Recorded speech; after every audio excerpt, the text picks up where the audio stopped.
Hello, the students of English for Beginners. Hopefully you are very fine, and today I'm going to talk about some important and common grammatical items that is very important and that I have already written on the board, as well as I have already studied these grammatical items in here with you.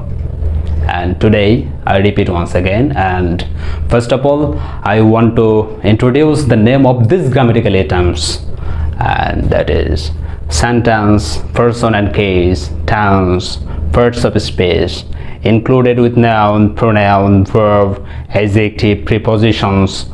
Number 5, subject verb agreement, correct forms of verbs and conditional sentences.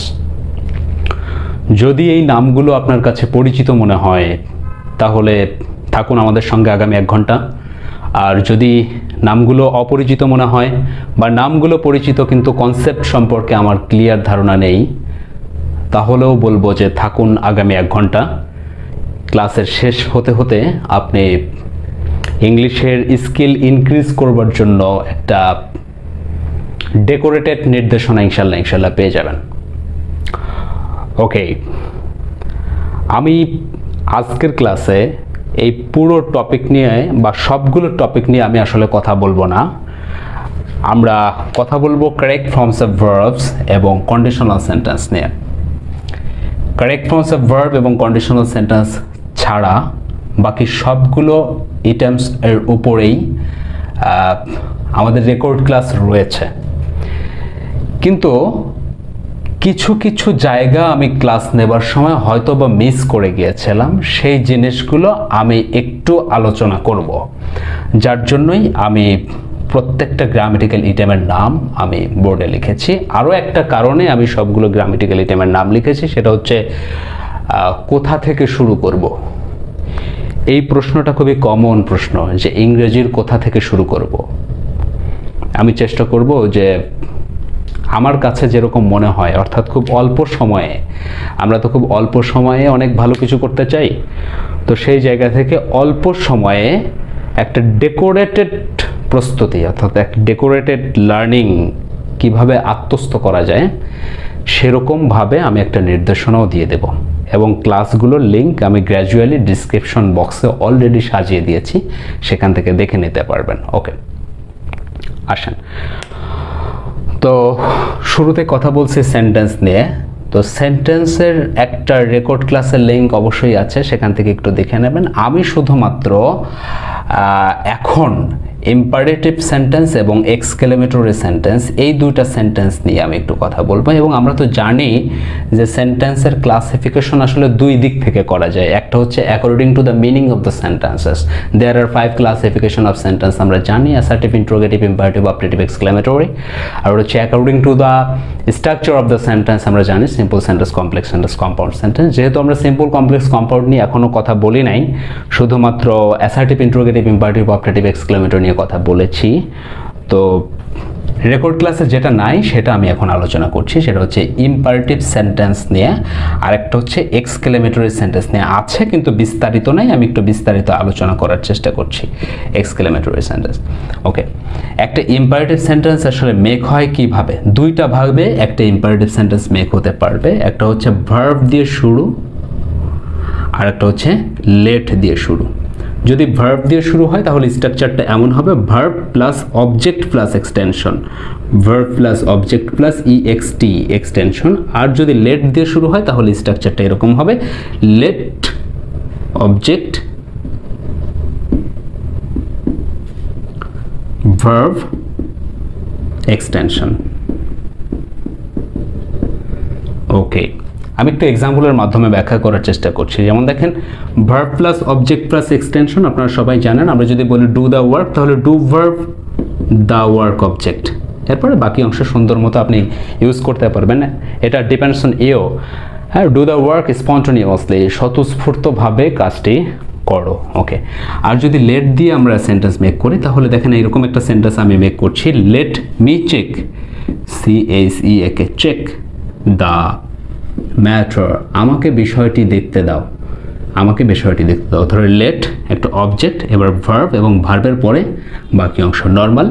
এরকম দুইটা স্ট্রাকচারে আপনি sentence make করতে পারবেন। এবার আমি যদি একটা বাংলা বাক্য লিখি এবং সেটার যদি ইংরেজি করতে বলি তাহলে কিভাবে করবেন? যেমন সেন্টেন্সটা এরকম হলো যে তাকে দেখতে দেবেন না, অথবা তাকে দেখতে দিও না, তাকে দেখতে দিও না। ওকে, এই সেন্টেন্সটার যদি আমি ইংরেজি করতে বলি তাহলে কি করবেন? দেখেন সেন্টেন্সটা কিন্তু একটা ইম্পারেটিভ সেন্টেন্সেই রয়েছে, কারণ ইম্পারেটিভ সেন্টেন্স মানে কি আদেশ উপদেশ নিষেধমূলক বাক্য আমরা জানি। তো তাকে দেখতে দিও না নিষেধ করা হয়েছে, ইম্পারেটিভ সেন্টেন্স। ওকে, তাহলে আমাকে দেখতে দাও যদি লেট দিয়ে শুরু হয় তাহলে তাকে দেখতে দিও না এটাও লেট দিয়ে শুরু হওয়ার কথা। কিন্তু মজার ব্যাপার হলো ইম্পারেটিভ সেন্টেন্স যখন নেগেটিভ হয় তখন সেন্টেন্স কিভাবে মেক করতে হয় এটা ইম্পর্ট্যান্ট। যে নেগেটিভ সেন্টেন্স ইম্পারেটিভ নেগেটিভ কিভাবে করবেন? 5 প্রকার সেন্টেন্সেরই কিন্তু নেগেটিভ আছে। অ্যাসার্টিভ সেন্টেন্সকে আমরা জানি অ্যাফার্মেটিভ নেগেটিভ, ইন্ট্রোগেটিভ সেন্টেন্সেরও কিন্তু আবার অ্যাফার্মেটিভ এবং নেগেটিভ হয়। তো ইম্পারেটিভ সেন্টেন্সের নেগেটিভ সেন্টেন্সগুলো কিভাবে মেক করবেন? খুবই সহজ, শুধুমাত্র এই লেটের আগে একটা ডন্ট লাগাই দিলেই হয়ে যাবে, অর্থাৎ ডন্ট। এখন তাকে দেখতে অর্থাৎ নাটা কিন্তু হয়ে গেছে, না মানেই কিন্তু ডন্ট অলরেডি হয়ে গেছে। এখন আপনি এই স্ট্রাকচারের ধারাবাহিকতায় যদি আপনি লেখেন তাহলে অথবা বলেন সেক্ষেত্রে হয়ে যাবে। ডন্ট লেট, এরপরে কি? এরপরে হচ্ছে অবজেক্ট। তাহলে অবজেক্ট কি? তাকে, তার ইংলিশ কি? হি। না, আমার লাগবে কি? লাগবে হচ্ছে অবজেক্টিভ কেস। সুতরাং ডন্ট লেট হিম সি, তাকে দেখতে দিও না। তাহলে তাকে খেলতে দিও না ইংরেজি আপনি নিশ্চয়ই করতে পারবেন, ডন্ট লেট হিম প্লে। তাকে রুমে প্রবেশ করতে দিও না, তাকে রুমে প্রবেশ করতে দিও না। দেখেন এরকম সেন্টেন্স কিন্তু আমাদের বলতে হয়, লিখতেও হয়। তো সুতরাং শেখার একটা আবশ্যকতা অবশ্যই আছে। তাহলে তাকে রুমে প্রবেশ করতে দিও না ইংরেজিটা কি হবে? Don't let him enter into the room, don't let him enter into the room. Okay, আমি বোধহয় বোঝাতে পেরেছি। তো নর্মালি যেটা করবেন সেটা হচ্ছে ইম্পারেটিভ সেন্টেন্স নেগেটিভ করতে হলে শুরুতে ডন্ট লাগাই দিলেই হবে। তাহলে ডু দ্য ওয়ার্ক, কাজটি করো, কাজটি করো না। কি করবো আমি? ডন্ট দ্য ওয়ার্ক, কাজটি করো না, অর্থাৎ ডন্ট ডু দ্য ওয়ার্ক, কাজটি করো না। ওকে, আসেন এক্সক্লেমেটরি সেন্টেন্স নিয়ে একটু কথা বলছি। এক্সক্লেমেটরি সেন্টেন্স কোনগুলো? সেটা হচ্ছে যেমন দেখেন, যদি আপনার ক্লাস, আমি আবার একটু বলে রাখছি, আজ আমি হঠাৎ করে মাঝখান থেকে টাচ করলাম, আমি এখানে লিখেছি সলভ ক্লাস। আজকের ক্লাসটা মেইনলি সলভ ক্লাস। আপনার যদি আগ্রহ জাগে যে হঠাৎ করে ভাই ইম্পারেটিভ সেন্টেন্স এবং এক্সক্লেমেটরি সেন্টেন্স নিয়ে কথা বললো, অ্যাসার্টিভ, ইন্ট্রোগেটিভ, অপটেটিভ এগুলো কোথায় গেল, সেক্ষেত্রে বলছি অবশ্যই ডেসক্রিপশন বক্সে এই ক্লাসের লিঙ্ক আছে, আপনি সেখান থেকে ক্লাস করলে অবশ্যই ভালো হবে, বিস্তারিত জানা যাবে। ওকে, আর একটা ব্যাপারে একটু কথা বলতে চাই, সেটা হচ্ছে বইয়ের ব্যাপারে। আমাকে বলছিলেন যে ভাই আপনি কোর্স করাচ্ছেন, আপনার কোনো কোর্স ম্যাটেরিয়ালস নাই, অথবা আপনার নোটবুক অথবা হ্যান্ড নোট অথবা পিডিএফ ফাইল এগুলো থাকলে আমাদেরকে একটু সরবরাহ করবেন। আমার আসলে পিডিএফ নাই, আমার আসলে করার জন্য কখনো আগ্রহ জাগে নাই যে আমি এগুলো করি, কারণ বাজারে যে বইগুলো আছে সেগুলো সব বইই ভালো। আমি কিছু বই অ্যাসিড করতে পারি আজকের ক্লাসে আপনাদের জন্য, যদি আপনাদের ম্যাটেরিয়ালস প্রয়োজন হয় সেক্ষেত্রে অবশ্যই বই থাকা ভালো। সেক্ষেত্রে 2 ধরনের বই আমি একটু অ্যাসিড করছি। সেটা হচ্ছে যদি গ্রামার কেন্দ্রিক, আমি গ্রামারটা খুব ভালো পারতে হবে এরকম যদি হয় তাহলে আমি 2টো বই একটু অ্যাসিড করি শুধু গ্রামারের জন্য, প্রতিযোগিতামূলক পরীক্ষার জন্য। এই 2টা বই খুব বেশি একটা অবশ্যই হেল্প করবে, কিন্তু প্র্যাকটিস নাই বিধায় আপনাকে খুব বেশি হেল্প করবে না। সেটা হচ্ছে আমাদের পিসি দাস স্যারের যে বইটা রয়েছে গ্রামারের জন্য খুবই ভালো, কিন্তু আমার কাছে বেশি ভালো লাগে passage to the English language, আমাদের এস.এম. জাকির হোসাইন স্যারের লেখা। এই বইটা গ্রামারের জন্য অনেক সুন্দর। এই 2টা বই গ্রামারের জন্য।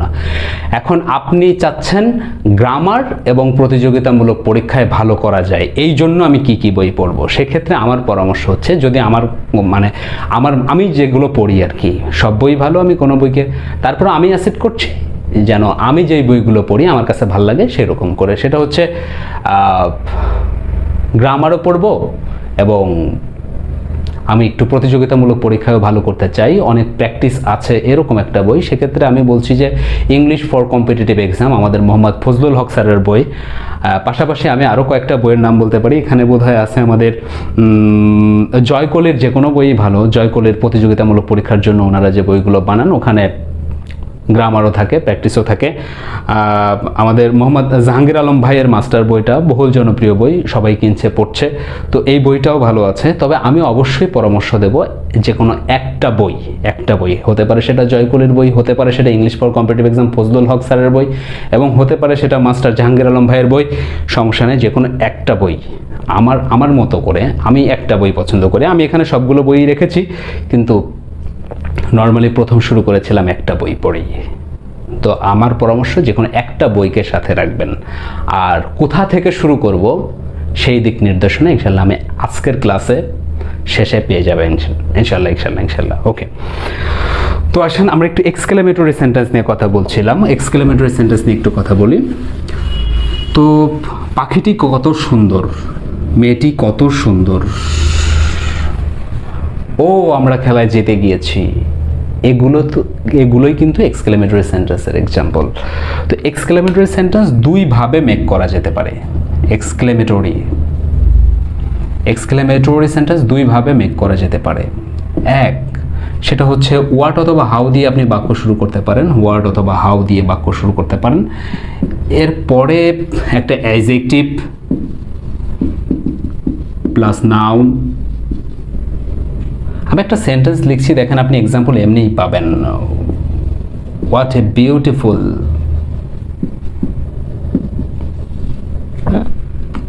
Bird it is. তার মানে নাউনের পরে সাবজেক্ট এবং তারপরে হচ্ছে ভার্ব, এই একটা। অর্থাৎ হোয়াট অথবা হাউ দিয়ে শুরু। আচ্ছা, আমি হোয়াট দিয়ে শুরু করেছিলাম, এরপরে কি একটা অ্যাডজেক্টিভ দিয়েছে, একটা অ্যাডজেক্টিভ। আচ্ছা, এরপরে কি নাউন দিয়েছে, একটা বার্ড নাউন। এরপরে কি সাবজেক্ট, এই যে ইট সাবজেক্ট। এরপরে কি ভার্ব, এই যে দিলাম ভার্ব। তো সুতরাং এই এক্সাম্পলটা মুখস্থ করবেন। আমি একটা কথা বলি, example is better than the tuition. সেটা হচ্ছে আপনি যদি এই স্ট্রাকচার মুখস্থ করার পরিবর্তে আপনি যদি এই সেন্টেন্সটা মুখস্থ করেন, তাহলে কিন্তু স্ট্রাকচার আর মুখস্থ করার দরকার নাই। এই সেন্টেন্স যেই ধারাবাহিকতায় আছে, এই ধারাবাহিকতায় আপনি অনেক সেন্টেন্স মেক করতে পারবেন। আমি এরকম যদি পাখি সুন্দর, ও পাখিটি কত সুন্দর, আশ্চর্যবোধক একটা বাক্য, আপনি এরকমও বলতে পারেন, ও মেয়েটি কত সুন্দর, সমস্যা নাই। What a beautiful girl she is, what a beautiful girl she is, মেয়েটি কত সুন্দর। ও এখানে পয়েন্ট টু বি নোটেড দেয়ার, যদি ওয়ার্ড দেন সেক্ষেত্রে আপনার আর্টিকেল দেওয়া লাগতে পারে, এ অথবা অ্যান। যদি হাউ দেন সেক্ষেত্রে আর কোনো আর্টিকেল দেওয়া লাগবে না। হয়তো হাউ দিয়ে যদি করেন তাহলে আর আর্টিকেল দেওয়া লাগবে না, যদি ওয়ার্ড দেন তাহলে একটা আর্টিকেল দেওয়া লাগবে। এই একভাবে করা যায়। আমি বলেছিলাম এক্সক্লেমেটরি সেন্টেন্স দুইভাবে করা যায়। আর একটা হচ্ছে কোনো অ্যাসার্টিভ সেন্টেন্সের শুরুতে কোনো ইন্টারজেকশনের পরে এক্সক্লেমেটরি সাইন দিলে পুরো সেন্টেন্সটা তখন এক্সক্লেমেটরি সেন্টেন্স হয়ে যায়। যেমন আমি যদি বলি we have won the game, এটা একটা এক্সক্লেমেটরি মানে অ্যাফার্মেটিভ সেন্টেন্স, একটা assertive sentence. We have won the game, এটা একটা অ্যাফার্মেটিভ সেন্টেন্স। কিন্তু এই সেন্টেন্সের শুরুতে আমি, যেহেতু আমরা খেলায় জিতেছি, ব্যাপারটা আনন্দের, আমি একটা ইন্টারজেকশন ইউজ করলাম এখানে। Interjection one kinds of parts of speech, you know, hurrah, hurrah, we have won the game, আমরা খেলায় জিতেছি। এখন এই সেন্টেন্সটা কি? Exclamatory sentence. তো এক্সক্লেমেটরি সেন্টেন্স এই দুইভাবে ইউজ, মানে আপনি মেক করতে পারেন। একটা হচ্ছে অ্যাকর্ডিং টু দ্য স্ট্রাকচার, আর এটা হচ্ছে একটা কৌশল, এই কৌশলে মেক করা সম্ভব। আচ্ছা, তাহলে সেন্টেন্স নিয়ে আমরা দুটো কথা বললাম। একটা হচ্ছে ইম্পারেটিভ সেন্টেন্স দুইভাবে মেক করতে পারবেন, একটা লেট দিয়ে, একটা শুরুতে ভার্ব দিয়ে। আর ইম্পারেটিভ সেন্টেন্স নেগেটিভ কীভাবে করবেন সেটা আমরা দেখানোর চেষ্টা করেছি। আর এক্সক্লেমেটরি সেন্টেন্স মেক করবেন এই দুই ওয়েতে। ওকে, আচ্ছা, এবার আসেন পারসন অ্যান্ড কেস। আমি এই টপিকটা পড়াই, অর্থাৎ এটাই কিন্তু একটা নির্দেশনা।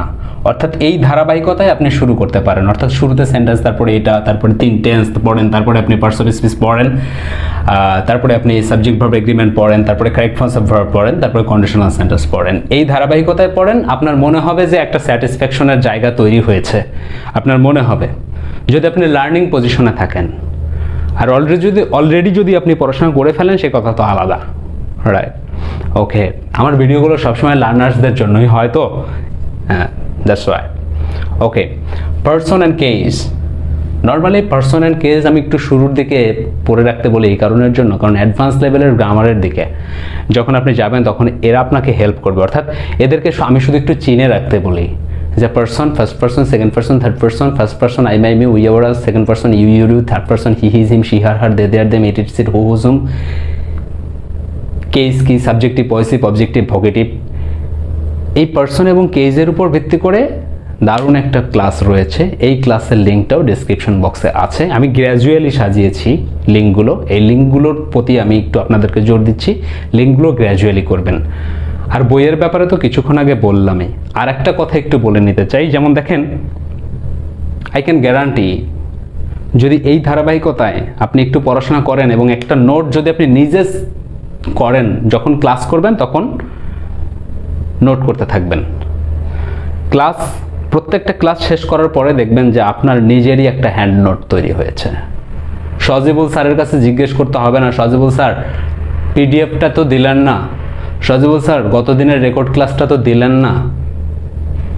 না, আপনি গ্র্যাজুয়ালি ক্লাস করেন এবং একটা খাতা সাথে রাখেন, নোট করতে থাকেন, একটা নোট আপনারই তৈরি হবে এবং এটা আপনাকে হেল্প করবে।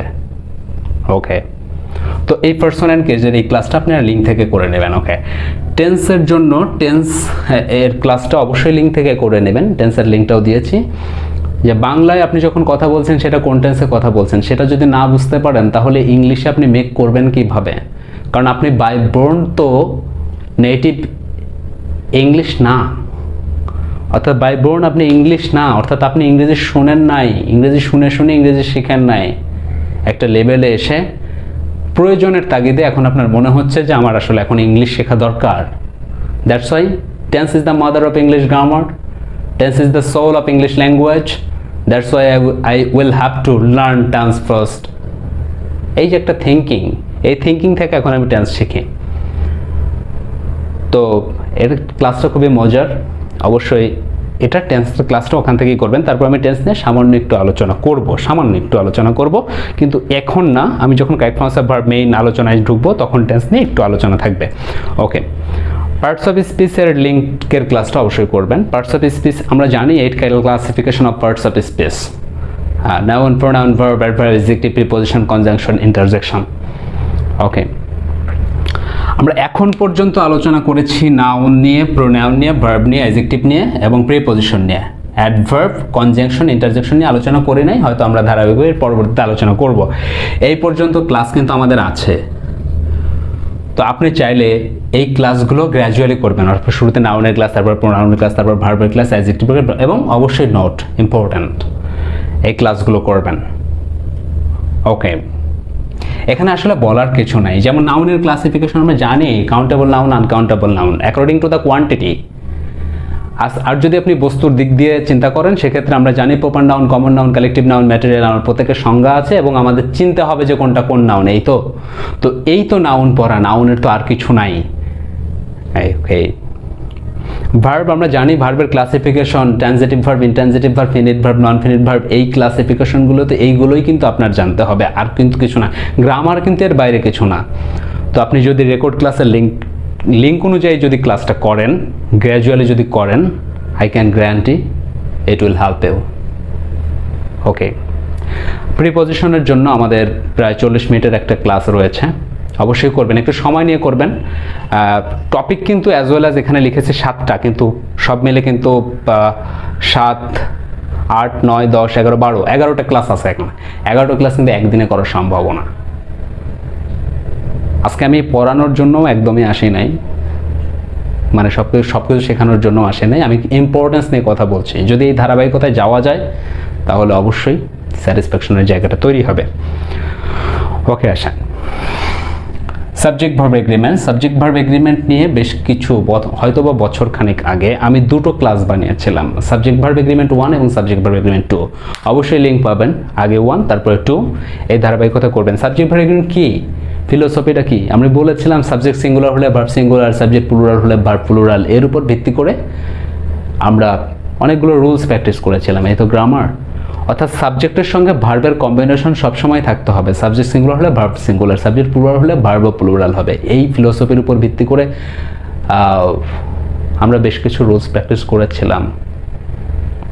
ইনশাআল্লাহ আপনারা রেকর্ড ক্লাসটা করবেন এবং এই ভিডিওর কমেন্টসগুলো আমি অবশ্যই নিজে দেখব। অ্যান্ড আমি আপনাদেরকে প্রতিশ্রুতি দিচ্ছি যে এই ভিডিওর কমেন্টসগুলো আমি নিজে দেখব, যে আপনারা ক্লাস করে যদি কোনোটা না বুঝতে অসুবিধা হয় তাহলে অবশ্যই। ওকে, আসেন আমি এখন কথা বলবো হচ্ছে কারেক্ট ফর্মস অফ ভার্ব নিয়ে এবং কন্ডিশনাল সেন্টেন্স নিয়ে। এই দুটো ইটাম থেকে আমরা একটু কথা বলছি। কারেক্ট ফর্মস অফ ভার্ব অর্থাৎ ভার্বের সঠিক ব্যবহার, অর্থাৎ আপনি যখন একটা বাক্য লিখছেন, একটা বাক্যে ভুল কোথায় হয়? একটা বাক্যের মধ্যে 15টা শব্দ থাকলো বা 10টা শব্দ থাকলো বা 5টা শব্দ থাকলো, সব শব্দে কিন্তু আসলে ভুল হবে না। আপনি ইচ্ছা করলেও ভুল করতে পারবেন না। মেজর যে জায়গায় ভুল করবেন, প্রথম 1 নম্বরে যে জায়গায় আপনি ভুল করবেন সেটা হচ্ছে ভার্বে। হয়তোবা আপনি লিখতে চেয়েছেন পাস্টে, লিখে ফেলেছেন ফিউচারে, লিখতে চেয়েছেন প্রেজেন্টে, লিখে ফেলেছেন পাস্টে। তো ভার্বের সঠিক ব্যবহারটা আমাদের অবশ্যই জানা দরকার। আর যখন কোনো এক্সামিনার আপনাকে জাজ করবে, আপনার কোনো আর্টিকেল লিখেছেন, কোনো এক্সামিনার আপনাকে জাজ করছে, আপনি একটা প্রিপোজিশনে ভুল করেছেন, উইথের জায়গায় বাই দিয়েছেন। উইথ মানে সাথে, বাই মানে কি দ্বারা। এটা ভুল, হয়তো অ্যাপ্রোপ্রিয়েটলি উইথের জায়গায় আপনি বাই দিয়ে দিয়েছেন, হয়তো বা ভুল, কিন্তু খুব বড় ভুল না, এটা মাইনর ভুল। কিন্তু আপনি ওয়েন্টের জায়গায় গো দিয়েছেন, এটা বড় ভুল। গোসের জায়গায় গো দিয়েছেন, এটা বড় ভুল। অর্থাৎ শুধু ভার্ব যদি সঠিক করে লেখা যায় তাহলে আমার মনে হয় 75% বাক্য সঠিক হয়ে যায়, শুধু ভার্ব যদি সঠিক হয়। কারণ পুরো একটা আর্টিকেলের ভেতরে ভার্ব ছাড়া কোথায় আপনি প্রিপোজিশনে ভুল করেছেন এটা দেখার সময় কোনো এক্সামিনারের নরমালি থাকার কথা না। আর আপনি যখন কথা বলেন তখন তো প্রশ্নই আসে না। কিন্তু ভার্বের সেন্স যদি দুর্বল হয়, সেক্ষেত্রে আপনি কথা যদি বলেন আমি বুঝবো না, আমি ভুল বললে আপনি বুঝবেন না, কিন্তু আমি প্রিপোজিশন ভুল বললে আপনি বুঝবেন। This is the right thing. Okay, তো সাবজেক্ট ভার্ব এগ্রিমেন্টের ক্লাসটা খুব ভালোভাবে আয়ত্ত করলে এখন এই কারেক্ট ফর্মস অফ ভার্বটা আপনি খুব ভালোভাবে আত্মস্থ করা হয়তো বা সম্ভব হবে। ওকে, তো কারেক্ট ফর্মস অফ ভার্বের শুরুতে আমি কয়েকটা টপিক নিয়ে গ্র্যাজুয়ালি আলোচনা করছি। যেমন দেখেন, আমরা একটা উদাহরণের সঙ্গে পরিচিত।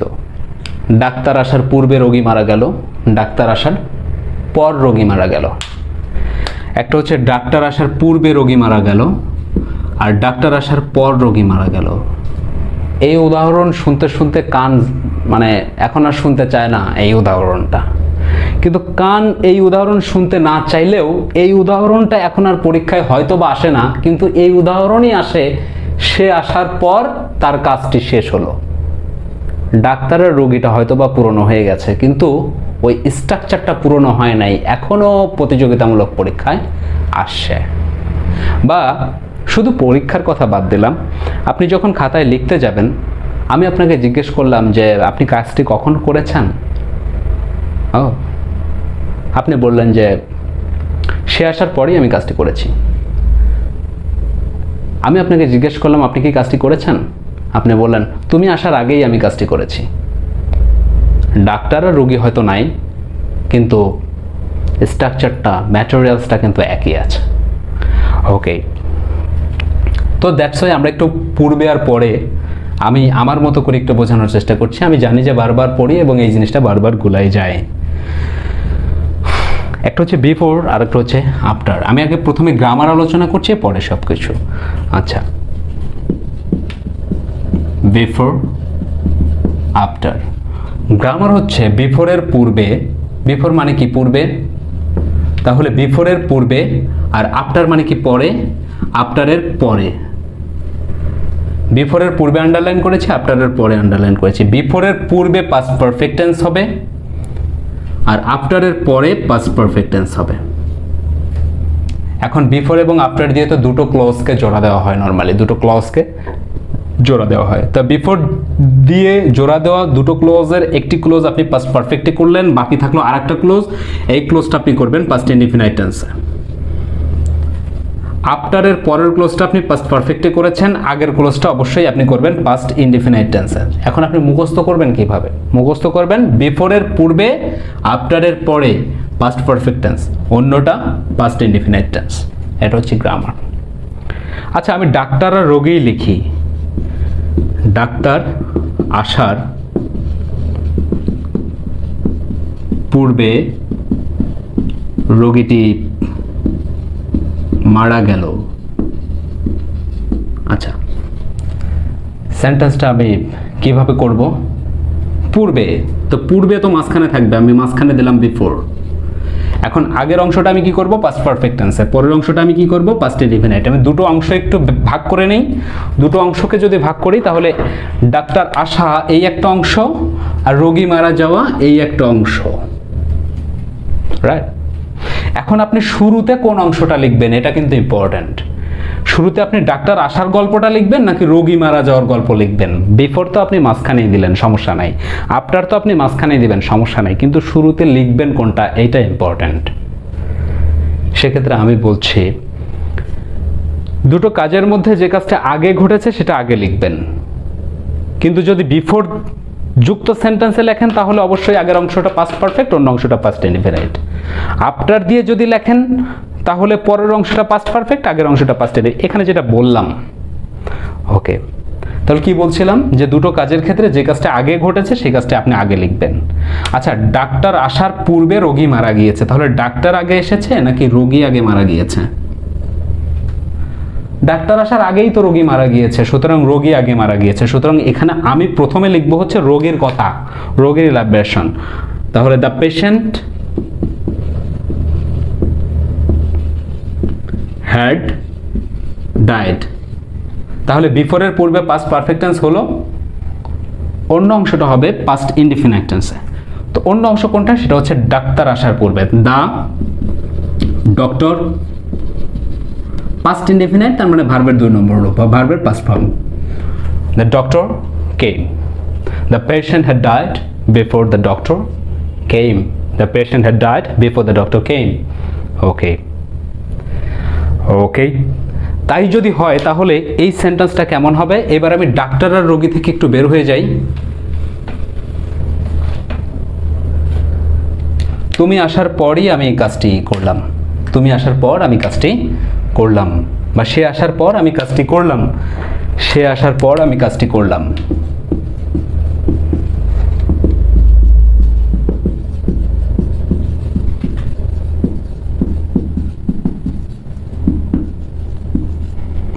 সে আসার পর আমি কাজটি করলাম। তাহলে পর তো মাঝখানেই, পর আফটার। ওকে, তাহলে প্রথমে আমি কোন কাজটা লিখব? আমরা জানি, গ্রামার জানি যে বিফোরের পূর্বে আফটারের পরে পাস্ট পারফেক্ট। গ্রামার তো আমি জানি, কিন্তু প্রথমে লিখব কোনটা? যে কাজটা আগে ঘটেছে সেটা। সে আসার পর আমি কাজটি করলাম। আচ্ছা, কাজ আগে করেছি না সে এসেছে আগে? সে যেহেতু আগে এসেছে সুতরাং আমি এই সে আসার কথাটা আমি আগে লিখব, হি কেম। সে আসলো আফটার, তারপর আমি কাজটি করলাম, আই। এখন বিফোরের পূর্বে এবং আফটারের পরে পাস্ট পারফেক্ট, সুতরাং আফটারের পরের অংশটা অবভিয়াসলি আমার পাস্ট পারফেক্ট টেন্সে হওয়া উচিত। I had done the work. Okay, done. আমি বোধহয় বোঝাতে পেরেছি।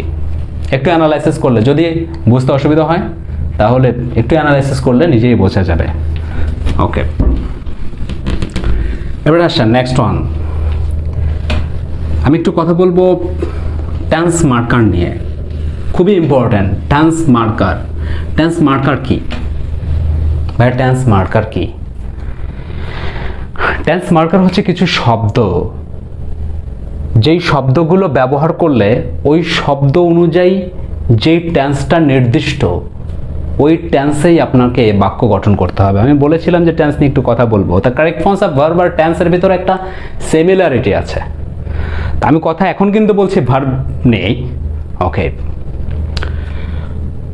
সেটা হচ্ছে টেন্স মার্কার। দেখেন প্রেজেন্ট ইনডিফিনাইট টেন্সের জন্য কিছু শব্দ ফিক্স রয়েছে, এই শব্দগুলো আপনাকে মুখস্থ করতে হবে। আমি এখন মুখে বলে দিচ্ছি, আপনার ভেতর কিউরিওসিটি যাগুক।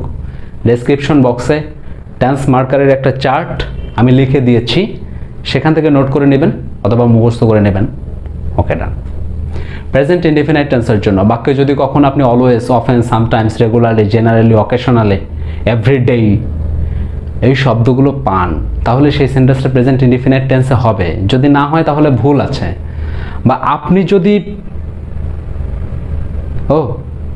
এরকম একটা সেন্টেন্স লেখেন, he always came here, he always came, বাক্যটা কিন্তু হয় নাই। অলওয়েজ যখনই দিয়েছেন তখনই আর পাস্ট চলবে না, কিন্তু শুনতে খুব বেশি খারাপ শোনা যায় নাই, রাইট?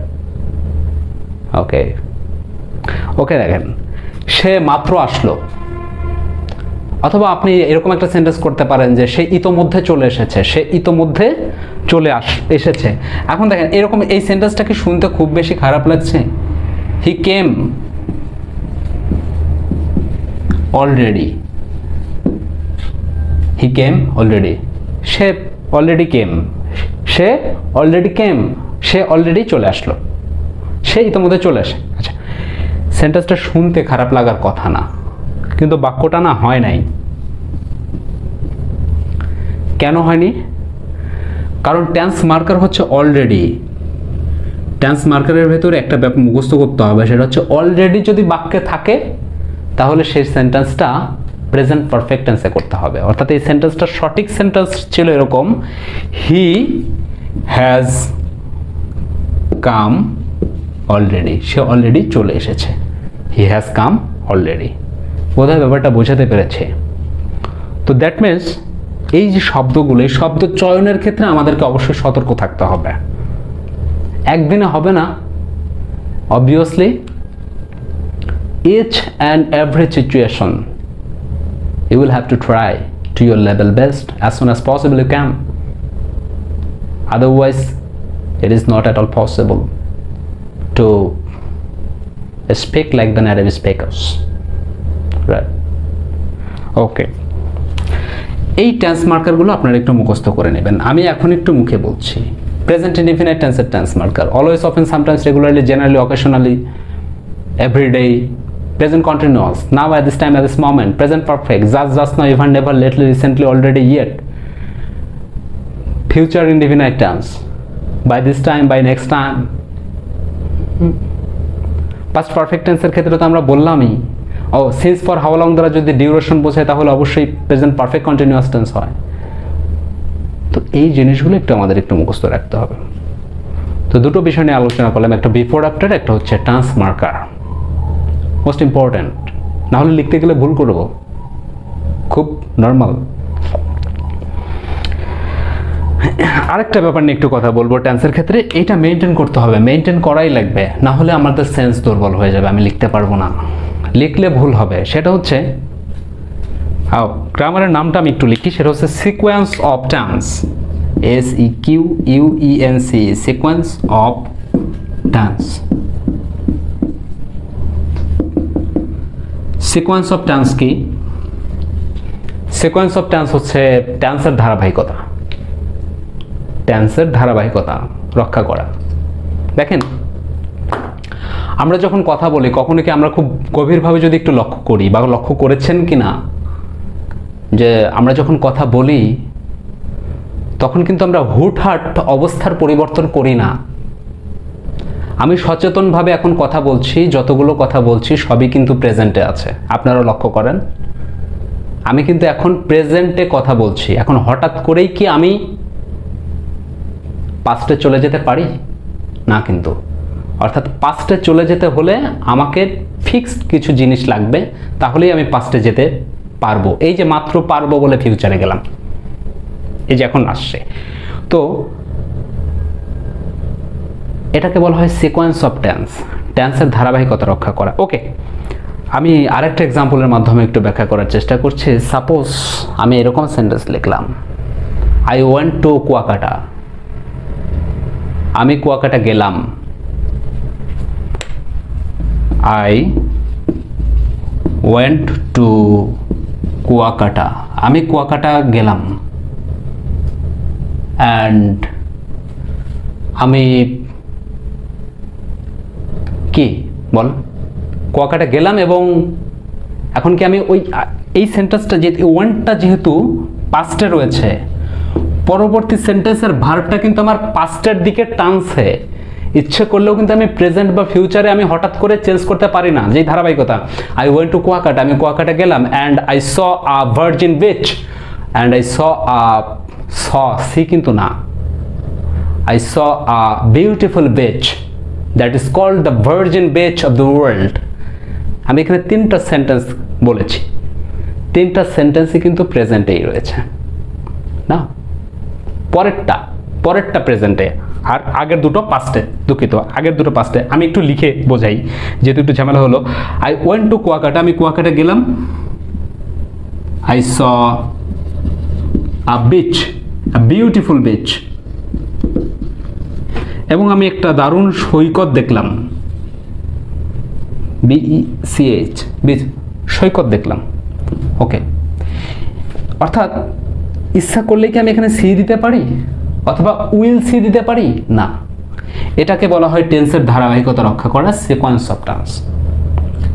দ্যাট মিনস আপনারা যখন লিখবেন তখন এই ধারাবাহিকতা লিখবেন। অর্থাৎ আগের সেন্টেন্সটা আপনি পাস্টে লিখেছেন, হঠাৎ করে ইচ্ছা করলেই ফিউচারে লেখা যাবে না। হ্যাঁ, যদি সেন্স ডিমান্ড করে যে না এখন ফিউচারে লিখতে হবে, সেক্ষেত্রে আপনি ফিউচারে লিখতে পারেন। যেমন দেখেন এখানে সেন্টেন্সটা আমি এরকম লিখলাম, আই ওয়েন্ট টু কুয়াকাটা, আমি কুয়াকাটা গেলাম, I saw a beautiful beach, আমি একটি সুন্দর সৈকত দেখলাম। That is,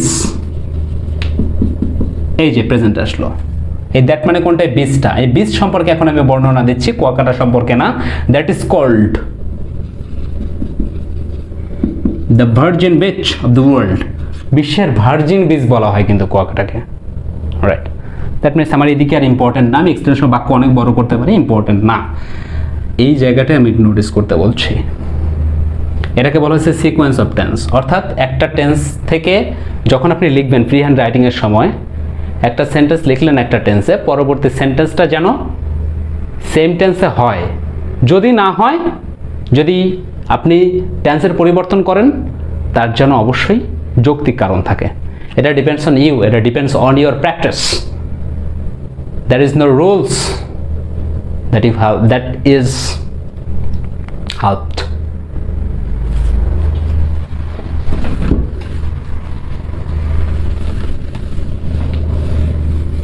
Okay, done. এবারে আসেন আমরা কথা বলবো, আচ্ছা ওকে, সাবজাংটিভ মোড কিছু জিনিস নিয়ে। এটা একটু টপ লেভেলের গ্রামার হয়ে যাবে, তারপরেও আপনাদের জানা দরকার। সাবজাংটিভ মোড কিছু ভার্বের সঙ্গে আপনাদের একটু পরিচয় করিয়ে দিতে চাই। আমি এই ভার্বগুলো একটু লিখে দিই, সব তো আর ডেসক্রিপশনে দেওয়া সম্ভব হয়নি, কিছু ভার্ব একটু লিখে দিচ্ছি। কিছু ভার্ব যেমন কয়েকটা যদি একটু মুখস্থ রাখি তাহলে বোধহয় সম্ভব। Ask, ordered, request, insist, urge, recommend, require, propose, এই টাইপের। এই যে ভার্বগুলো আমার এই মুহূর্তে যতগুলো মনে পড়ছে, আরও দু চারটা থাকতে পারে, সবগুলো হয়তো মনে আসছে না। Ask, order, request, insist, urge, recommend, require, proposed, ও মনে পড়ছে, সাজেস্ট। তো এই ভার্বগুলোর পরে যদি দ্যাট ক্লজ আসে, দ্যাট ক্লজ মানে কি, খণ্ড বাক্যাংশ। যদিও ক্লজের ক্লাসটা আমাদের এর পরবর্তী ক্লাস, নেক্সট ক্লাস আমরা ক্লজ নিয়ে আলোচনা করব, বিস্তারিত আলোচনা করব। এখন পর খণ্ড বাক্যাংশ, অর্থাৎ একটা বাক্যই কিন্তু অন্য বাক্যের অংশ, এটাকে আমরা বলছি ক্লজ। তো এই ভার্বগুলোর পর যদি দ্যাট ক্লজ আসে, এই দ্যাট ক্লজের যে মধ্যে যে ভার্বটা থাকবে, সেই ভার্বের ফর্ম কেমন হবে, এটা ইম্পর্ট্যান্ট। মজার ব্যাপার হলো ইচ্ছা করলেই আপনার মতো করে আপনি ফর্ম দিতে পারবেন না, এটা ডিপেন্ডস অন দ্য রুলস। কারণ কিছু জিনিস তো আমাদের মানতেই হবে, না হলে ওই যে মহাজনরা মাইন্ড করতে পারে, পিসি দাস স্যার মাইন্ড করতে পারে, SM. Zakir Hossain sir mind করতে পারে, কারণ তাদের বইয়ে এরকমই লেখা, এরকমই চলছে, এরকমই হয়, না হলে প্রতিযোগিতামূলক পরীক্ষায় কেটে দিচ্ছে, মার্কস দিচ্ছে না। কিছু করার নেই, আমার ফলো করতে হবে, সেন্স আপনার ঠিক আছে, কিন্তু কিছু জিনিস অবশ্যই মুখস্থ করতে হবে। আমারও মনে হয়েছিল এই সেন্টেন্স, এটা যখন পড়েছিলাম কেন এরকম হবে, আমি আসলে জানি না কেন, একটা পর্যায়ে কি মুখস্থ করে ফেলেছি, এখন আর সমস্যা হয় না, হয়। আচ্ছা ওকে, এই ভার্বের ফর্মটা আপনাকে মুখস্থ করতে হবে এবং এই ভার্বটা হবে ভার্বের বেস ফর্ম। বেস ফর্ম অর্থাৎ ভার্বের 1 নম্বর রূপ। 1 নম্বর রূপ মানে কি, ওই বেস ফর্মের সাথে আপনি এস ইএস যুক্ত করতে পারবেন না। ভার্বের পাস্ট পার্টিসিপল ফর্ম তো সম্ভবই না। ভার্বের সঙ্গে আইএনজি দিতে পারবেন না, ভার্বের পাস্ট ফর্ম দিতে পারবেন না। ভার্বের আগে যদি ইচ্ছা করেন যে কোনো মডেল অক্সিলারি ভার্ব আপনি ইউজ করবেন, shall, should, will, would, can, could, may, might, must, এগুলো কিছু ইউজ করবেন, সেক্ষেত্রেও সম্ভব না। তাহলে সাবজাংটিভ মুডের ব্যাপারটা কি, অর্থাৎ সংযোজক ধারা। আমি ইন্টারনেটে সার্চ করছিলাম যে সাবজাংটিভ মুড জিনিসটা কি, পরে দেখলাম ওনারা বাংলা করছে সংযোজক ধারা, এই এছাড়া যায়। তবে যাই হোক, আপনি সাবজাংটিভ মুড বলতে আপনি এই সব ভার্বগুলোকে বুঝবেন, এই ভার্বগুলোকে আপনি লক্ষ্য রাখবেন। এই ভার্বগুলোর পরে যদি দ্যাট ক্লোজ আসে, সেক্ষেত্রে এই দ্যাট ক্লোজের যে ভার্ব, সেই ভার্বটা বেস ফর্মে হবে। Look at example. ওকে, একটা এক্সাম্পলের মাধ্যমে একটু ব্যাখ্যা করার চেষ্টা করছি। যদি সেন্টেন্সটা এরকম হয় যে ফাদার অথবা the teacher, the teacher okay ordered that his student, look, the teacher ordered that his student, এখানে ড্যাশটাই থাকলো মনে করেন, আমি ড্যাশ দিয়েই করছি। হাও না, আমি ভার্বটাই লিখছি, enter to the enter into classroom। আচ্ছা, সেন্টেন্সটা লিখেছি the teacher order that his student enter into the classroom. সেন্টেন্সটা শুনতে খুব বেশি ভালো শোনা যাচ্ছে না, কারণ point to be noted that his student third person singular number, সুতরাং এই ইন্টার এই ভার্বের সঙ্গে এস হবার কথা কিন্তু ছিল, কিন্তু হবে না। কেন হবে না? কারণ এখানে একটা সাবজাংটিভ ভার্ব রয়েছে। দেখেন, সাবজাংটিভ ভার্ব, অর্ডারটা সাবজাংটিভ ভার্ব, অর্ডারটা সাবজাংটিভ ভার্ব। সুতরাং অর্ডারটা যেহেতু সাবজাংটিভ ভার্ব, সুতরাং এরপরে আছে কি দ্যাট ক্লজ।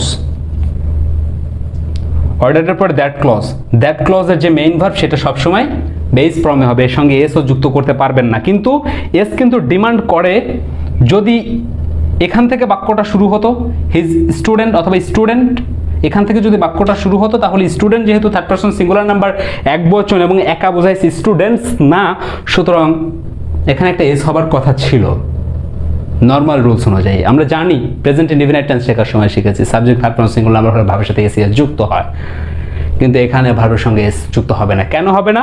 কারণ তার আগের যে ক্লজটা রয়েছে সেই ক্লজের ভার্বটা সাবজাংটিভ মুডের ভার্ব। আমি বোধহয় বোঝাতে পেরেছি। ওকে, আসেন এবার আমি কিছু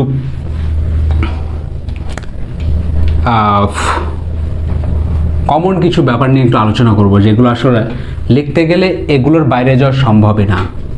লিখতে গেলে এগুলোর বাইরে যাওয়া সম্ভবই না, কখনোই সম্ভব না, আমরা আসলে বাইরে যেতে পারি না।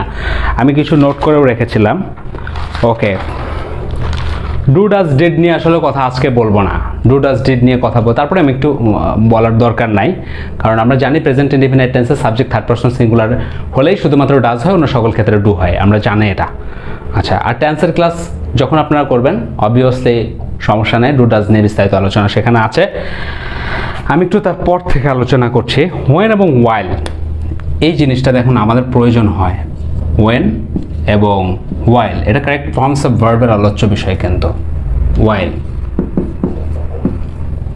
আমরা জানি যখন, যতক্ষণ। ওয়েনটাও সময়ের ক্ষেত্রে ইউজ করা হয়, ওয়াইলটাও সময়ের ক্ষেত্রে ইউজ করা হয়, কিন্তু ওয়াইল ঠিক তখনই আমরা ব্যবহার করি যখন সময়ের একটা ডিউরেশন থাকে, একটা ফিক্সড টাইম থাকে, তখনই আমরা ওয়াইলটা ইউজ করি। আর ওয়েনটা কখন ইউজ করি? সময় কিন্তু আসলে ডিউরেশন নাই, রাইট? ওকে ওকে, আমি একটা সেন্টেন্স এরকম বলতে পারি যে when he comes, যখন সে আসে,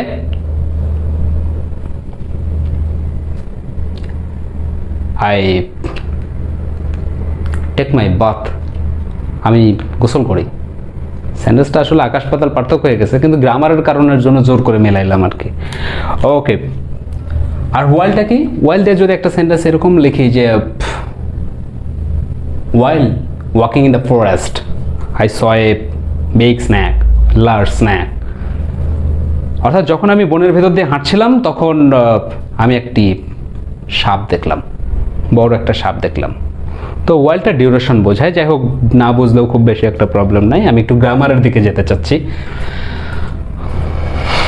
দেখেন, এই when এবং while দ্বারা যদি অতীতের দুটি ঘটনাকে জোড়া দেওয়া হয়, এদের দিয়ে নর্মালি দুটো ক্লজকে জোড়া দেওয়া হয়। দুটো ক্লজের মাঝখানে এরা নর্মালি থাকে, প্রথমে when থাকে, whileও থাকে, সমস্যা নেই। আমি সবভাবেই আলোচনা করার চেষ্টা করছি। অতীতের দুটি ঘটনা যদি when while দ্বারা জোড়া দেওয়া হয়, সেক্ষেত্রে when while যুক্ত অংশটা হবে past continuous tense, অন্যটা হবে past indefinite tense। ওকে, যেমন দেখেন, আমি কিসের কথা বলছি? অতীতের কথা বলছি। অতীতের দুটো ঘটনা জোড়া দেওয়া হলো, while দিয়ে লিখি while I was walking, যখন আমি হাঁটছিলাম I saw a big snake, big snake, আমি তখন একটা বড় সাপ দেখলাম। যখন আমি হাঁটছিলাম তখন আমি একটা বড় সাপ দেখলাম। নর্মাল রুলস হচ্ছে যেটা when then অথবা while then, সমস্যা নাই। অতীতের দুটি ঘটনার ক্ষেত্রে when while যুক্ত অংশটা দেখেন, আপনি নোট এভাবে করবেন। আমি হয়তো এখানে লিখছি না, কিন্তু আপনি তো শুনছেন, আমি নোট করার কথা বলছিলাম, এই জন্য বলছি, যদি আপনার প্রয়োজন হয়। তো দুটো অংশের ক্ষেত্রে when while যুক্ত অংশটা হবে past continuous tense এবং when while ছাড়া যে অংশটা আছে সেই অংশটা হবে past indefinite tense। কি বলছে? অতীতের দুটি ঘটনা যখন when while দিয়ে আপনি জোড়া দিবেন, আপনি যখন ফ্রি হ্যান্ড রাইটে লিখবেন অথবা কোনো বলা while I was walking in the forest I saw a big snake, যখন আমি হাঁটছিলাম তখন আমি একটা বড় সাপ দেখলাম। ওকে, তো when while যুক্ত অংশটা হবে past continuous tense, অন্য অংশটা হবে past indefinite tense।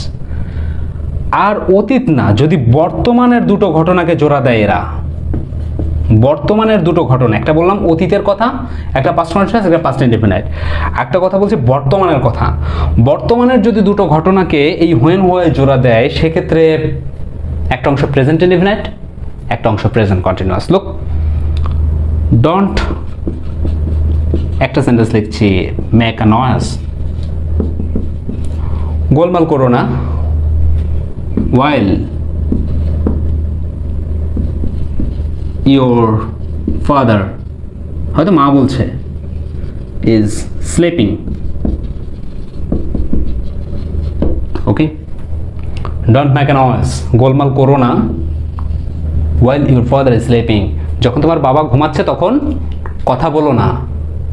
অথবা আমি এটা নেগেটিভ সেন্টেন্স লিখেছি, অ্যাফার্মেটিভ লিখতে পারতাম, অথবা keep silence in the room, রুমের ভেতরে তুমি খুব নীরব থাকো, while your father is sleeping, যখন তোমার বাবা ঘুমাচ্ছে, while your father is sleeping, keep silence in the room, রুমের ভেতরে সাইলেন্স রাখো, while your father is sleeping। Normal ব্যাপারটা হচ্ছে এক্ষেত্রে যেটা হবে সেটা হচ্ছে, এটা তো বলেছিলাম একটা হচ্ছে পাস্ট কন্টিনিউয়াস, একটা পাস্ট ইনডিফিনাইট, আর এটার কথা বলছি একটা হচ্ছে প্রেজেন্ট ইনডিফিনাইট, একটা হচ্ছে প্রেজেন্ট কন্টিনিউয়াস। তাহলে কি বুঝলাম? while যুক্ত অংশটা যখন পাস্ট কন্টিনিউয়াস ছিল তখন এই অংশটা হয়েছিল পাস্ট ইনডিফিনাইট, যখন প্রেজেন্ট কন্টিনিউয়াস ছিল তখন এই অংশটা হলো প্রেজেন্ট ইনডিফিনাইট। এই আরেকটা ব্যাপার একটু বলে দিচ্ছি।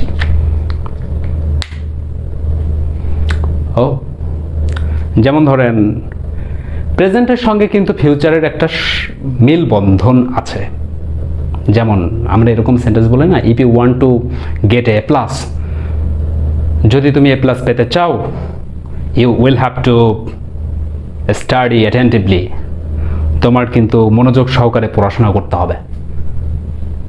প্রথমে বললাম যদি তুমি পড়াশোনা করতে, মানে যদি তুমি এ প্লাস পেতে চাও, এটা প্রেজেন্ট ইনডেফিনিট টেন্স। যদি তুমি এ প্লাস পেতে চাও, তোমাকে পড়াশোনা করতে হবে, ফিউচার।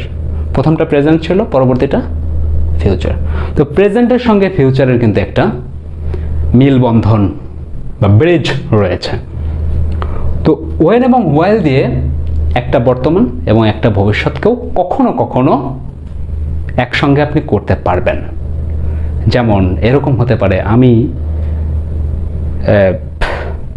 হয়তো আমার কোনো ফ্রেন্ডকে এরকম বলছি যে কিপ পেটেন্স, অথবা ডোন্ট ডিস্টার্ব, অথবা don't make a noise when your boss will come. যখন তোমার বস আসবে তখন কথা বলো না। When your boss will come, when your boss will come, don't make a noise, গোলমাল করো না। ওয়েন, যখন ইউর বস উইল কাম, একটা ফিউচার করেছি, একটা প্রেজেন্ট করেছে। তো ফিউচারের সঙ্গে প্রেজেন্টের একটা সাযুজ্য রয়েছে। তাহলে হলো তো বোধহয় ওয়েন এবং ওয়াইল। ওকে, আসেন নেক্সট।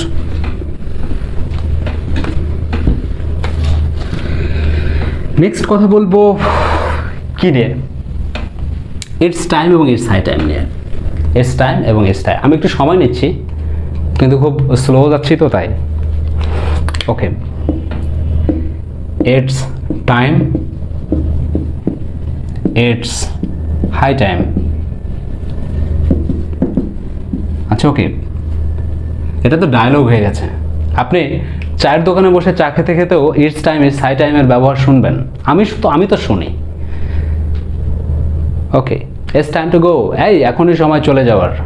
যদি খুব বেশি দেরি করে ফেলেন, it's high time to go, এই এখনই সময় চলে যাওয়ার, এখনই সময়। অর্থাৎ ইটস টাইম এবং ইটস হাই টাইম মানে কি? অর্থ হলো এখনই সময়। এবার গ্রামারটা আমি একটু বলছি। Normal it's time it's high টাইমের পর প্লাস দিলাম, এরপর নর্মালের টু প্লাস ভার্বের বেস ফর্ম হয়, V1 দিলাম, ভার্বের বেস ফর্ম হয়, নর্মাল হয়। নর্মাল ইউজটা হচ্ছে ইটস টাইম ইটস হাই টাইমের পরে ভার্বের বেস ফর্ম হয়। কিন্তু প্রতিযোগিতামূলক পরীক্ষার ক্ষেত্রে আমাদের আরেকটু সচেতন হতে হয়। লেখার ক্ষেত্রে আপনি যেভাবে লিখবেন এটা ডিপেন্ডস অন ইউ, এখানে আপনার ফ্রিডম আছে। ওকে, কিন্তু প্রতিযোগিতামূলক পরীক্ষার ক্ষেত্রে আমাদের আরেকটু সিরিয়াস হতে হয়। সেটা হচ্ছে ইটস টাইম ইটস হাই টাইমের পর যদি সাবজেক্ট থাকে, এরপর আমি লিখলাম এরপর, অর্থাৎ এরপর যদি সাবজেক্ট থাকে তাহলে V2 মানে ভার্বের পাস্ট ফর্ম হয়। যেমন একই সেন্টেন্স আমি দুইভাবে লিখলে বোধহয় আর কোনো প্রবলেম থাকবে না। সেটা হচ্ছে ইটস হাই টাইম,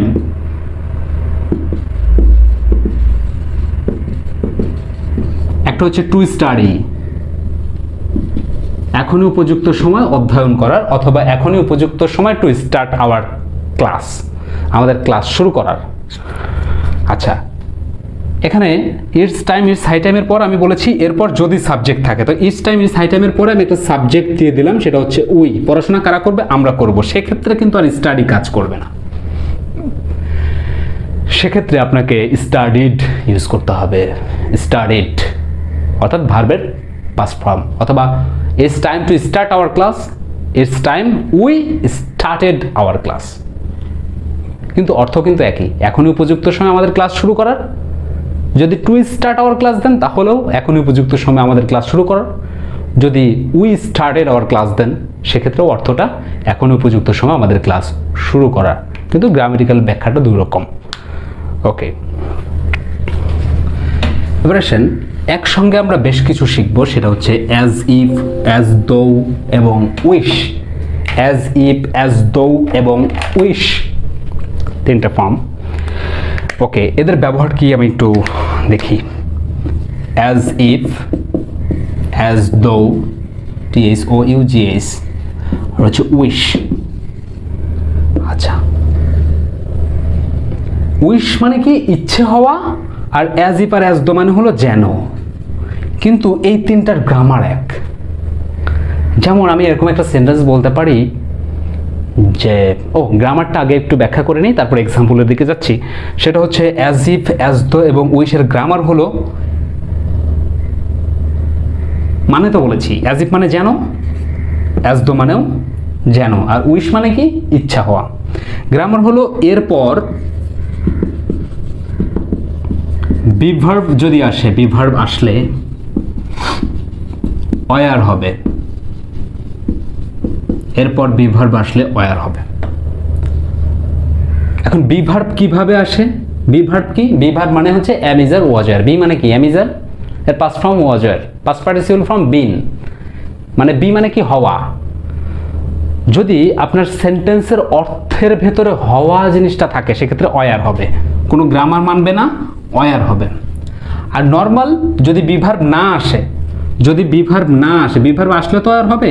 আমি এরকম লিখলাম যে যদি বিভার্ব না আসে সেক্ষেত্রে পাস্ট ইনডিফিনাইট অথবা পাস্ট পারফেক্ট যে কোনো একটাই করা যাবে, সমস্যা নাই। পাস্ট ইনডিফিনাইট অথবা পাস্ট পারফেক্ট টেন্স যে কোনো একটা টেন্সে করা যাবে। আমি একটা সেন্টেন্স বলি, no one can enjoy the dinner at Rina's house. রিনার বাড়িতে তো কেউ খাবার খেতে পারলো না। শি বিহেভ উইথ আস, আমি এখান থেকে সেন্টেন্সটা লেখা শুরু করি। She behaves, subject third person singular number, ভার্বের সাথে এসি এর যোগ। শি বিহেভস উইথ আস, সে আমাদের সাথে ব্যবহার করলো, অ্যাজ ইফ এমন ব্যবহার করলো যেন সে আমাদেরকে কোনোদিন দেখেই নাই, হ্যাড নেভার সিন আস, সে আমাদেরকে কোনোদিন দেখেই নাই। সে আমাদের সাথে এমন ব্যবহার করলো যেন সে আমাদের আসলে কোনোদিন দেখেই নাই। ওকে, তো এই অ্যাজ ইফ দিয়েও কিন্তু আপনি বাক্য জোড়া দিতে পারেন, বড় করতে পারেন, ইচ্ছা করলেই কিন্তু পারেন। ভাই আমার তো হয় না, আপনি এখন বলছেন তাই মনে হচ্ছে, কিন্তু আমি নিজে তো মেক করতে পারি না।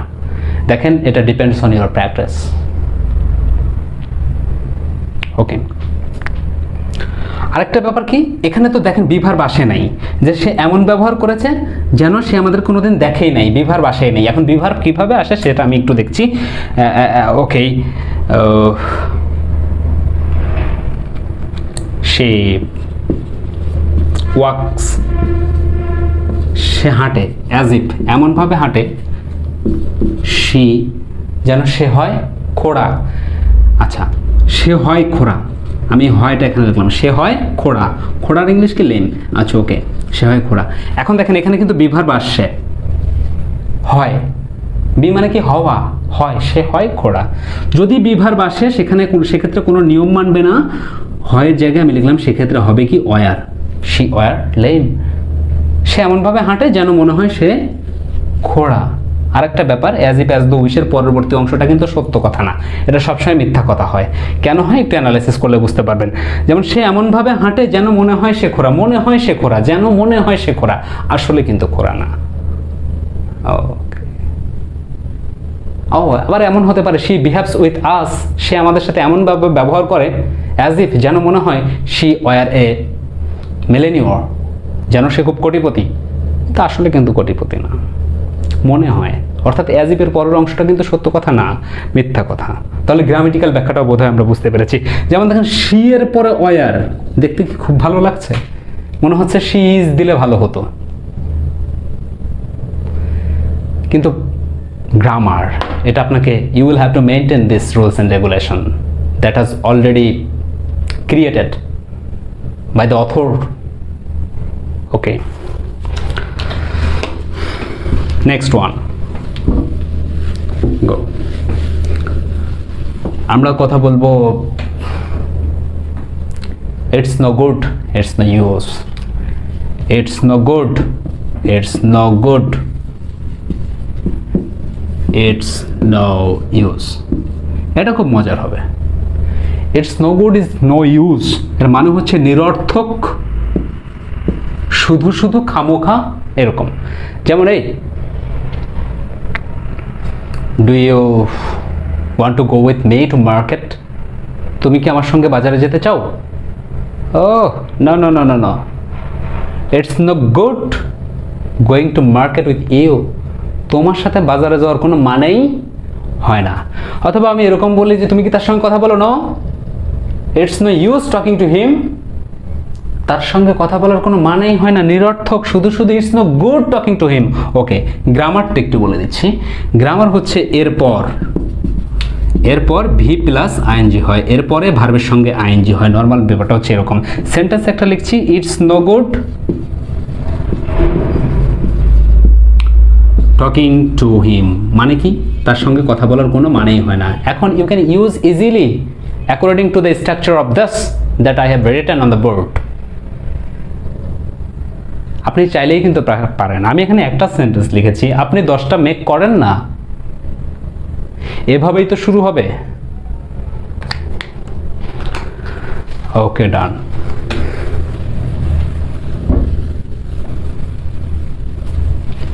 And the next one, lest.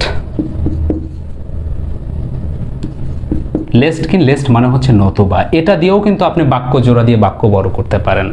Work first lest you should miss the train, আমরা জানি এরা নর্মালি যারা একাডেমিক স্টুডেন্ট তাদের এটা খুব ভালো জানবার কথা, কারণ তাদের পরীক্ষায় 2টো পরীক্ষা দিলে একটা পরীক্ষায় লেস্ট থেকে একটা প্রশ্ন কমন 100% থাকেই, তো তাদের ভালো জানবার কথা। ওয়ার্ক ফার্স্ট লেস্ট, দ্রুত দৌড়াও বা দ্রুত হাঁটো, লেস্ট ইউ, সেন্টেন্স লিখি তারপরে গ্রামার প্র্যাকটিস করছি। You should miss the train. তো ফ্রেন্ড দেখেন, আমি একটু অ্যানালাইসিস করবার জন্য বলছি। আমরা যা কিছু শিখছি কন্টিনিউয়াসলি যদি আপনার মাথায় থাকে, ব্রেনে থাকে, দেখেন সেন্টেন্স কিন্তু অটোমেটিক্যালি আপনার মাথা থেকে বেরোনোর কথা। যদি না বেরোয় তাহলে কিন্তু অস্বাভাবিক। আর সবচেয়ে বড় ব্যাপার, আপনি পড়েছেন, আপনি যখন পড়তে বসেন তখন মনে পড়ে ও ওইটা তো পড়েছিলাম, তাহলে ইনক্রিজ হবে না। আপনি পড়েছেন কিন্তু সেটাকে ধারণ করে চা খাইতে যান, সমস্যা নেই, এখন আপনি পারবেন, বিলিভ মি, পারবেন। Walk fast lest you should miss the train, দ্রুত দৌড়। আচ্ছা, গ্রামারটা হচ্ছে লেস্টের পর, আমি মুখে বলছি, লেস্টের পর একটা সাবজেক্ট থাকবে, সাবজেক্ট পাইলেন, এবং তারপর একটা শুড থাকবে, এটা মাস্ট, এবং এরপরে ভার্বের বেস ফর্ম, এবং এরপরে ভার্বের বেস ফর্ম। তাহলে কি বললাম? এরপরে সাবজেক্ট, শুড, ভার্বের বেস ফর্ম। আচ্ছা, অর্থটা কি? অর্থের দিকেও খেয়াল রাখবেন। নর্মালি অর্থ কেমন হয়? নতুবা দ্রুত হাঁটো, নতুবা ট্রেন মিস করবে, ভালো করে পড়াশোনা করো, নতুবা ফেল করবে। গার্জিয়ান বলতে পারে তো। ওকে, ডান। এবার আসেন কিছু শব্দ। এই শব্দগুলো খুব গুরুত্বপূর্ণ। আমি এখন যে কথাটা বলবো, পরপর 2টো কথা অবশ্যই লক্ষ্য রাখতে হবে, অবশ্যই লক্ষ্য রাখতে হবে। কিছু শব্দ, যেই শব্দগুলোর পরে সবসময় ভার্বের সঙ্গে আইএনজি হয়। গতানুগতিক প্রতিযোগিতামূলক পরীক্ষায় তো হরহামেশাই আসছে, স্টুডেন্টরা দেখে কিন্তু গোলক ধাঁধায় দেখে এবং ভুল করছে। কিছু শব্দের পর ভার্বের সঙ্গে আইএনজি হয়। এই শব্দগুলো আমি একটু লিখে দিচ্ছি ডেসক্রিপশন বক্সে। সব কিছু দেওয়া তো সম্ভব না, যেগুলো বলেছি এই লিঙ্কগুলো অবশ্যই ডেসক্রিপশন বক্সে পাবেন। ট্রান্সমার্কারটা বলেছি, এগুলো তো অবশ্যই আছে। ওকে, যেমন mind, can not help, could not help, with a view to, look forward to, be used to, get used to, willing to, worth, WRTs, worth। এই শব্দগুলোর পর নিয়ম হচ্ছে, এই শব্দগুলোর পর সবসময় ভার্বের সঙ্গে আইএনজি হবে। কিছু এক্সাম্পল আমি দিতে পারি। ও, do you want to have a cup a coffee? তুমি কি এক কাপ কফি খেতে চাও? নো। ও, yes, I never mind having a cup a coffee. Coffee খাওয়ায় আমার কোনো আপত্তি নাই। মাইন্ডের পরে আমি কি করেছি? হ্যাভের সঙ্গে আইএনজি করেছি। I never mind, right, I never mind, have মানে কি নেওয়া, HAVING, having a cup of coffee.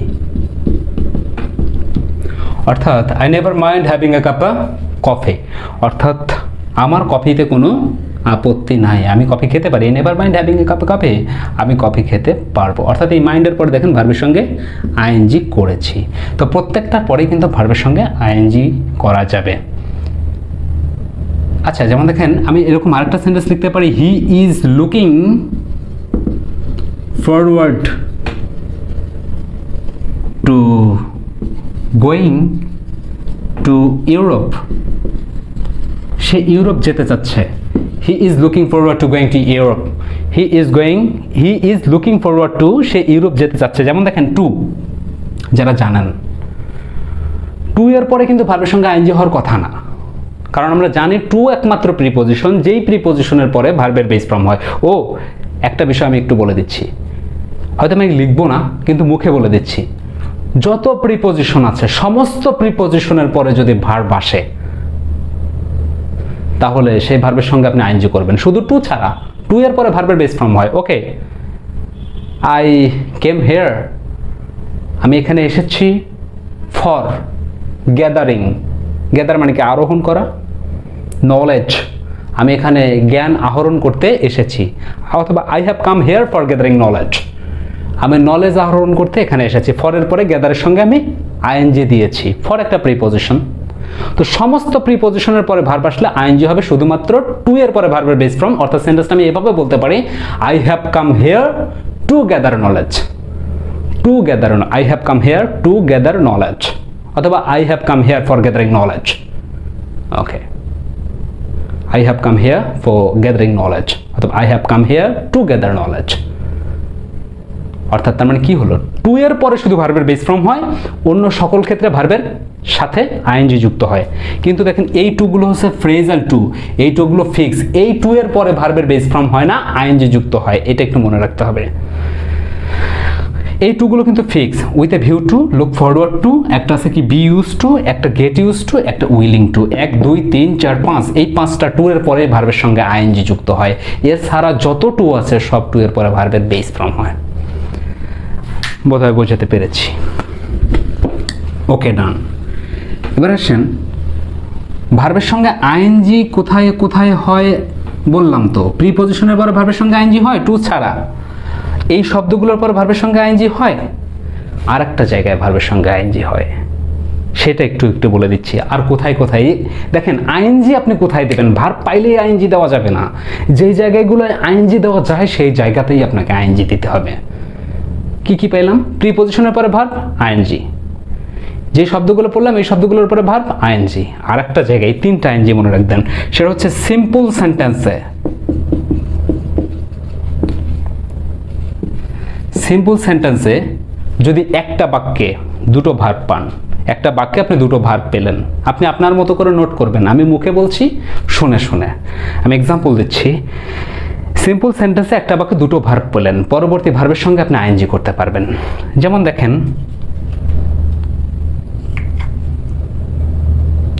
We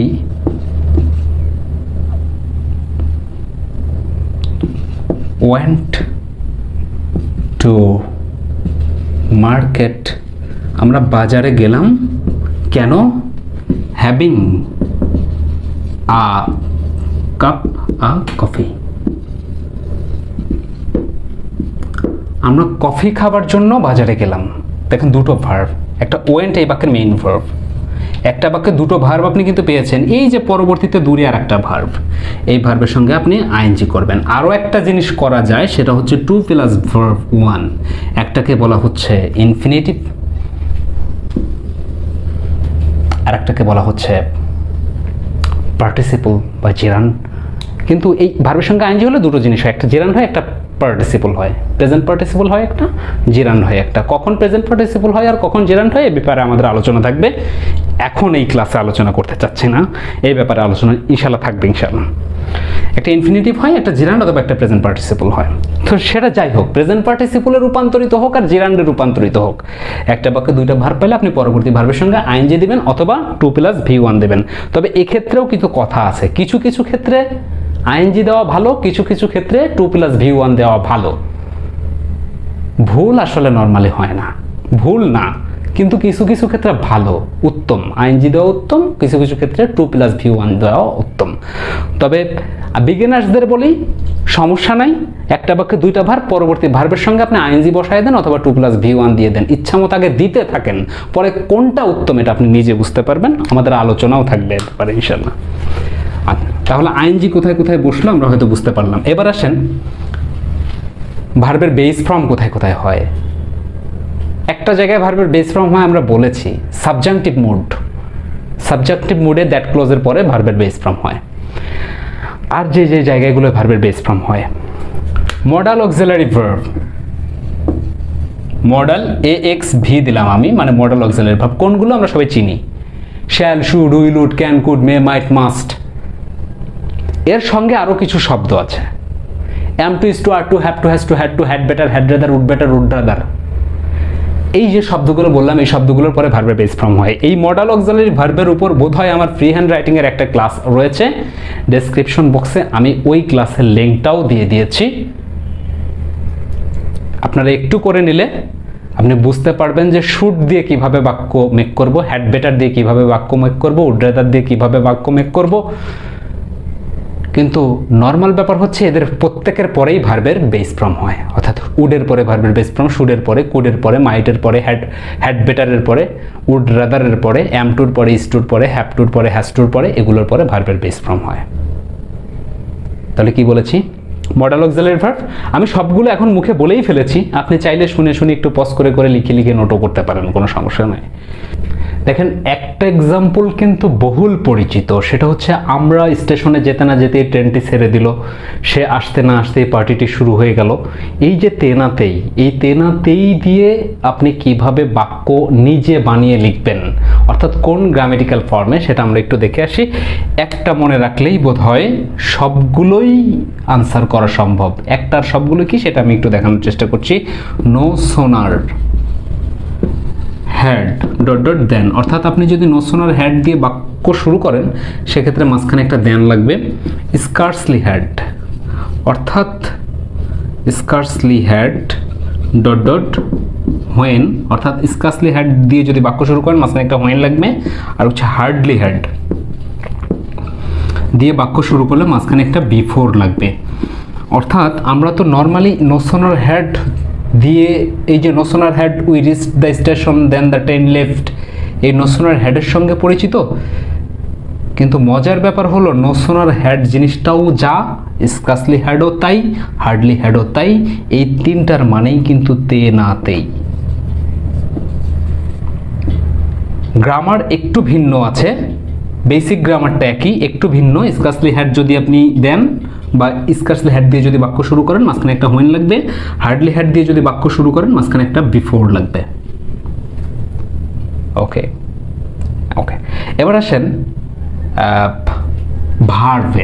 ভার্বের ব্যাখ্যাটা কেমন।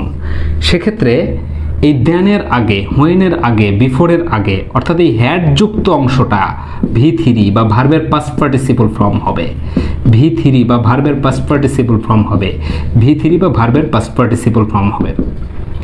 আর বাকি অংশটা অর্থাৎ দেন পরবর্তী বা হোয়েন পরিবর্তী বা বিফোর পরিবর্তী, এই অংশটা হবে V2 বা ভার্বের পাস্ট ফর্ম। এটা ছিল grammar.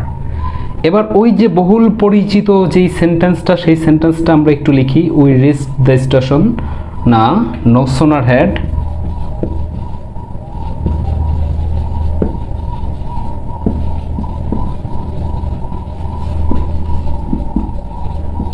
Station then the train left. এবার একটু আমরা গ্রামেটিক্যাল ব্যাখ্যার সঙ্গে অ্যাডজাস্টমেন্ট আছে কিনা সেটা একটু দেখার চেষ্টা করি। নো সোনার হ্যাড দিয়ে যদি বাক্য শুরু হয় তাহলে মাঝখানে একটা দেন লাগবে। নো সোনার হ্যাড দিয়ে বাক্য শুরু করেছি, মাঝখানে রিচ দ্য স্টেশন দেন আছে, মাঝখানে একটা দেন আছে। এবার কি দেন যুক্ত অংশটা অর্থাৎ মানে হ্যাড যুক্ত অংশটা অর্থাৎ নোশনের হ্যাড যুক্ত অংশটা হবে কি পাস্ট পারফেক্ট টেন্সে বা ভার্বের পাস্ট পার্টিসিপল ফর্ম। তো সেক্ষেত্রে রিচড ভার্বের পাস্ট পার্টিসিপল ফর্ম বা পাস্ট পারফেক্ট টেন্সে আছে, অন্য অংশটা হবে কি ভার্বের টু। এখানে লিভ লেফট ভার্বের টুতেই আছে। আর একটা বিষয় নিয়ে আমরা একটু কথা বলতে চেয়েছিলাম, সেটা হচ্ছে কন্ডিশনাল সেন্টেন্স। তো কন্ডিশনাল সেন্টেন্সের জন্য অবভিয়াসলি আমাদের রেকর্ড ক্লাসের লিঙ্ক ডেসক্রিপশন বক্সে আমি অবশ্যই শেয়ার করেছি, আপনারা সেখান থেকে দেখে নেবেন। আর আজকের মতো এই পর্যন্তই, দেখা হবে আগামী দিন অন্য কোনো টপিক নিয়ে। সে পর্যন্ত be safe and sound at your home.